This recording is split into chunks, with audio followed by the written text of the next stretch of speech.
जो मैंने अखिल स्वामी ने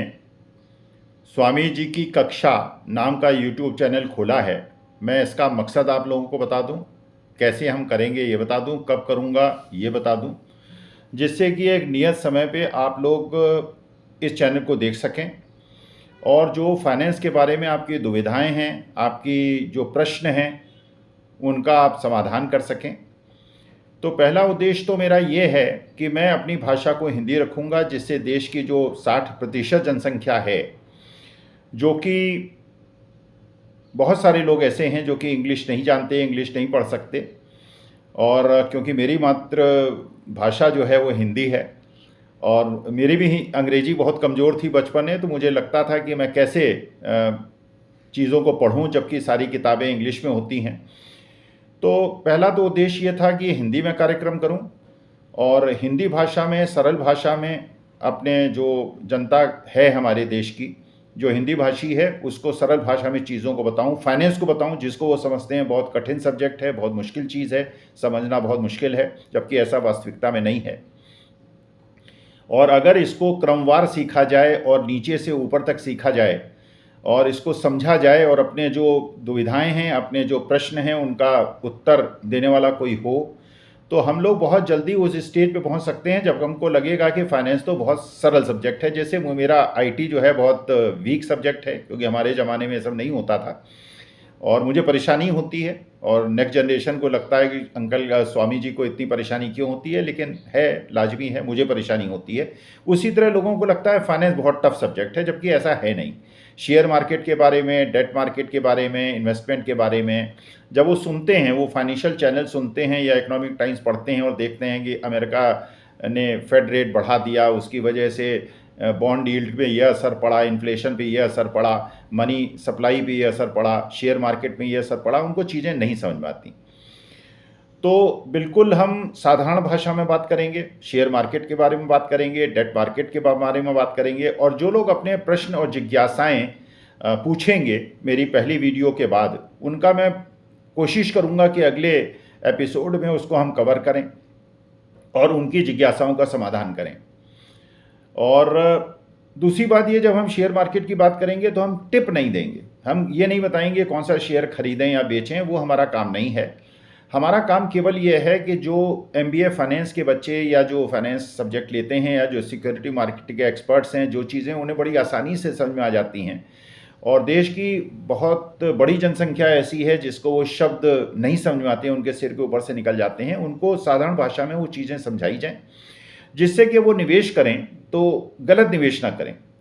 और केवल किसी के कहने पे कि साहब वो एक्सपर्ट है, मेरा रिश्तेदार है, मेरा जान पहचान वाला है, इसलिए कहा, इसलिए मैंने शेयर खरीद लिया, इसलिए मैंने ये बॉन्ड खरीद लिया, इसलिए फिक्स्ड। तो आपको पता होना चाहिए कि निवेश के विकल्प क्या हैं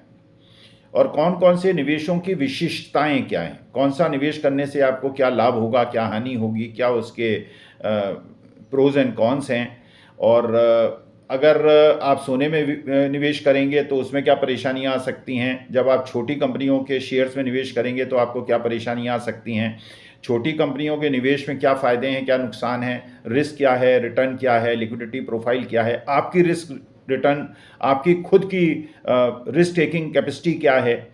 और हर उम्र की एक कैपेसिटी है। जैसे हम लोग बात करते हैं कि आपकी उम्र के साथ आपकी जो प्राथमिकताएं वो बदलती जाती हैं, तो एक 22-23 साल का बच्चा है, उसको कैसे निवेश प्लान करना चाहिए, एक जो 80 साल का है उसको कैसे निवेश प्लान करना चाहिए, स्त्रियों को कैसा करना चाहिए,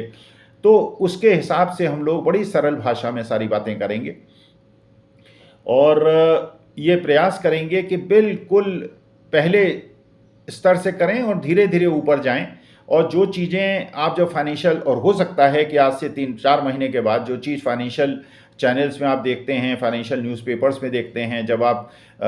फाइनेंशियल एक्सपर्ट्स को सुनते हैं, आपको लगता है यार ये क्या बात कर रहे हैं, तो समझ ही में नहीं आ रहा।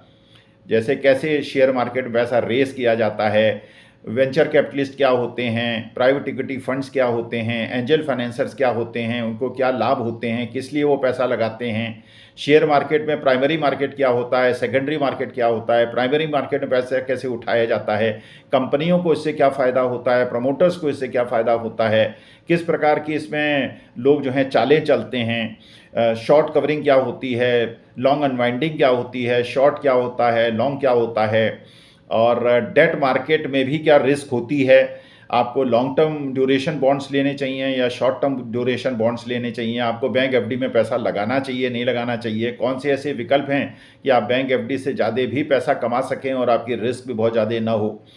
और ये सारी चीज़ें हम लोग डिस्कस करेंगे, बड़ी साधारण भाषा में करेंगे। और अगर आप लोग एपिसोड के बाद अगर अपने प्रश्न पूछेंगे और अपनी जिज्ञासाएं बताएंगे तो मैं कोशिश करूंगा कि अगली बार उसको कवर करूं, क्योंकि हम लोग स्टेज बाय स्टेज आगे बढ़ना चाहते हैं। मैं नहीं चाहता कि मैं कोई चीज़ बताऊं और वो मैं लोगों तक नहीं पहुंचा पाऊं और लोग उसको न समझ पाएं और फिर बीच में उनका इंटरेस्ट ख़त्म हो जाए और वो सुनना छोड़ दें। तो हम कोशिश करेंगे कि बहुत साधारण भाषा में सबको साथ लेके चलूं, जितने मेरे दर्शक होंगे, श्रोता होंगे, उनको साथ लेके चलूं और उनको लगे कि उनको ऐसी चीज़ें पता चल रही हैं जो बहुत साधारण थी, बहुत सामान्य थी और इसमें कोई कठिनाई नहीं थी। तो मैंने ये निर्णय लिया है कि हर संडे को 10 बजे मैं वीडियो अपलोड करूँगा। पहले स्तर की पहला अध्याय जो होगा वो मेरा ये होगा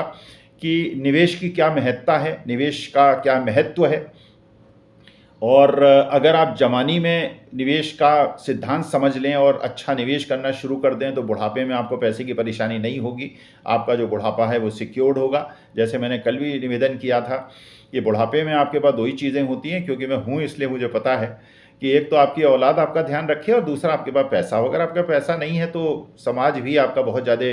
मान नहीं रखता है। तो पैसा भी होना आवश्यक है और किसी पे डिपेंडेंट ना होना भी आवश्यक है। तो इसलिए निवेश की क्या महत्ता है और निवेश के विकल्प क्या हैं। आप क्या सोना आपको ज्वेलरी में ख़रीदना चाहिए या बिस्किट में ख़रीदना चाहिए या ई गोल्ड ख़रीदना चाहिए या गोल्ड म्यूचुअल फंड ख़रीदना चाहिए या सिल्वर ख़रीदना चाहिए या आपको फिक्स डिपॉजिट में पैसा लगाना चाहिए या बॉन्ड में पैसा लगाना चाहिए, शेयर मार्केट में अगर लगाना है तो कब लगाना चाहिए, किस सेक्टर में लगाना चाहिए, कब निकल जाना चाहिए जिससे कि आपको फ़ायदा हो। और एक जैसे हम लोग कहते हैं कि शेयर मार्केट में दो प्रकार के लोग होते हैं, एक वीक हैंड्स होते हैं, एक स्मॉल हैंड्स होते हैं। स्मॉल हैंड्स वो होते हैं जो बहुत ज़्यादा ज्ञान जिन्हें नहीं होता है और शेयर मार्केट के बारे में, लेकिन वो लोगों से सुनकर उत्साहित हो जाते हैं और शेयर मार्केट में पैसा लगा देते हैं। लेकिन वो लोग ऐसे नॉर्मली होते हैं, जब शेयर मार्केट अपने चरम स्तंभ के पहले पहुंचता है तो वो खरीदते हैं और जब मार्केट गिर जाता है तो बेचते हैं। और जो स्ट्रॉन्ग हैंड्स होते हैं, जिनको शेयर मार्केट की नॉलेज होती है, जो फाइनेंशियली स्ट्रॉन्ग होते हैं, वो नॉर्मली तब मार्केट में आते हैं जब मार्केट में बहुत ज़्यादा फियर होता है, एंग्जाइटी होती है, मार्केट अपने बॉटम के आसपास होता है, और तब वो बेचते हैं जब मार्केट में यूफोरिया क्रिएट हो जाता है, मार्केट अपने पीक पे पहुंच जाता है। तो स्ट्रॉन्ग हैंड्स हमेशा पैसा कमाते हैं और वीक हैंड्स हमेशा पैसा गंवाते हैं। तो मैं चाहता हूँ कि जो लोग मेरे चैनल को सुनेंगे, देखेंगे और कमेंट करेंगे और सब्सक्राइब करेंगे, क्योंकि सब्सक्राइब करने से मुझे फ़ायदा ये है कि मेरे को भी खुशी भी मिलेगी और मुझे आर्थिक मदद भी मिलेगी। क्योंकि अगर 1000 सब्सक्राइबर्स मेरे हो जाएंगे तो मुझे यूट्यूब कुछ पैसा देना शुरू कर देगा। तो शिक्षक हूँ तो पैसे की आवश्यकता जैसे मैंने आपको बताई सबको होती है, मुझे भी है, और पैसा होगा तो मैं और इस प्रकार के काम कर पाऊँगा जिससे समाज का कुल भला कर सकूँ। तो हमें ये देखना है कि जो भी हम लोग चर्चा करें और जो भी रिस्क प्रोफाइल आपका है वो समझ के, और हर निवेश के जो रिस्क हैं, जिससे कि आप स्मार्ट इन्वेस्टर बने। आप ऐसा नहीं है कि आपको ये ज्ञान अर्जित करना बहुत ज़्यादा मुश्किल है। तो ये हमारा होगा, जितने भी अध्याय होंगे, जैसे भी लोगों का रिस्पांस देखूंगा, जैसे लोगों की प्रतिक्रियाएं होंगी, श्रोता और दर्शक के जो कमेंट्स होंगे, उसके हिसाब से मेरा उत्साह बढ़ेगा। और मैं ये कोशिश करूंगा कि 40 साल में जो भी मैंने सीखा है और जो गलतियां की हैं वो भी आपको बताऊं, जो सही निर्णय लिए हैं वो भी आपको बताऊं, क्या मुझे बहुत पहले करना चाहिए था वो भी आपको बताऊं। क्योंकि जो बड़े बड़े निवेशक हैं वो किस प्रकार उन्होंने अपने जीवन में सही समय पे सही निर्णय लिया, और उन्हें अफसोस हुआ कि उन्होंने ये निर्णय जो है बहुत पहले क्यों नहीं ले लिया, क्योंकि उस समय उन्हें ज्ञान नहीं था या इतनी समझ नहीं थी। लेकिन लोगों ने पैसा लगाया, और क्योंकि उन्हें शेयर मार्केट के बारे में, बॉन्ड मार्केट के बारे में, कमोडिटी मार्केट के बारे में, क्योंकि केवल सवाल शेयर और बॉन्ड का नहीं है, कमोडिटीज़ का भी है। आप पैसा तब भी कमा सकते हैं जबकि आप किसी कमोडिटी में पैसा लगाएं, आप ऑयल में पैसा लगा दें, क्रूड में पैसा लगा दें, आप तब भी पैसा कमा सकते हैं। अगर आप फॉरेन करेंसी में पैसा लगा दें, आपको पता हो कि अब रुपया वीक होने वाला है या रुपया स्ट्रांग होने वाला है, आपको ये भी पता होना चाहिए कि रुपया वीक होने का क्या प्रभाव होता है, रुपया वीक होने का क्या प्रभाव होता है। और आपको पता होना चाहिए कि ये सारी ट्रेड साइकिल्स हैं, ये जो ऊपर नीचे होते हैं, ये हर क्षेत्र में होते हैं, हर सेक्टर्स में होते हैं, कमोडिटीज़ में होते हैं, शेयर मार्केट में होते हैं, डेट मार्केट में होते हैं। ये जो ट्रेंड्स हैं ये चलती रहती हैं। तो वास्तविकता में आपका उद्देश्य ये होना चाहिए कि जब डाउन ट्रेंड हो, जो मार्केट अपने बॉटम पे हो तो आप खरीदें, और मार्केट अपने टॉप पे हो। बड़ा मुश्किल प्रश्न है जो ये सब्जेक्ट मैंने चूज़ किया है, मुश्किल है, तो ये मैं नहीं कह पा रहा हूँ कि मैं पूरा ज्ञान आपको दे पाऊँगा, लेकिन जो भी है कोशिश करेंगे, विमर्श करेंगे, बातें करेंगे, एक दूसरे से सीखेंगे, और ये कोशिश करेंगे कि हम 10 निर्णय लें तो उसमें कम से कम 7 सही हों, 3 गलत हों, जिससे कि हम अल्टीमेटली पैसा कमाएं। क्योंकि ये तो नहीं संभव है कि 10 के 10 निर्णय के, बड़े बड़े निवेशक जो विश्व के निवेशक हैं उन्होंने भी सब निर्णय गलत नहीं लिए, उनको भी हानियां हुई, उनको भी फ़ायदे हुए, लेकिन उनको ये पता था मार्केट के बिहेवियर के बारे में, उसकी साइकोलॉजी के बारे में, इसलिए उन्होंने ज़्यादा निर्णय सही लिए, इसलिए उन्होंने पैसा कमाया। और थोड़ा पैसा नहीं कमाया, बहुत पैसा कमाया। तो ये सब चीज़ों पे हम निर्णय अपना डिस्कस करेंगे। हर संडे को 10 बजे मैं वीडियो रिलीज़ करूंगा। आप लोग कृपा करके उसको देखें, उसको सब्सक्राइब करें, और करीब आधे घंटे की वीडियो होगी। और उसके बाद जो आपके कमेंट्स आएंगे उसके हिसाब से मैं नेक्स्ट, तो पहले जो मेरा टॉपिक होगा, जो मेरी पहली कक्षा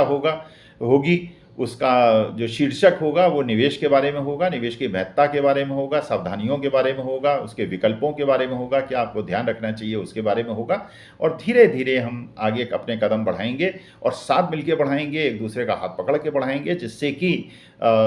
जो आप लोगों की दुविधाएं हैं, जो आप लोगों की प्रश्न हैं, उनका जवाब मिले। और कोई ऐसा हो, अगर मान लीजिए किसी प्रश्न का जवाब का नहीं पता, क्योंकि हर चीज़ की एक्सपर्टाइज मेरे पास नहीं है, तो मैं कोशिश करूंगा कि जो उसके विशेषज्ञ हैं उस सब्जेक्ट के, और जो आपके प्रश्न हैं उनसे भी निवेदन करूंगा कि वो सही सरल भाषा में बताएं। बहुत हाई टेक बातें हम नहीं करेंगे, हाई लेवल की बातें नहीं करेंगे, और जिससे कि आप तक वो पहुँचें। और इस प्रकार से हम आज से 3-4 महीने के बाद इस स्टेज पे पहुँचे कि हम लोग जो फाइनेंशियल न्यूज़पेपर्स में पढ़ते हैं, फाइनेंशियल चैनल्स में देखते हैं, जब हमें लगता है कि बातें समझ में नहीं आ रही हैं, वो समझ में आने लगें और सबका फ़ायदा हो। तो बहुत बहुत आभार। हम मिलेंगे कल सुबह 10 बजे।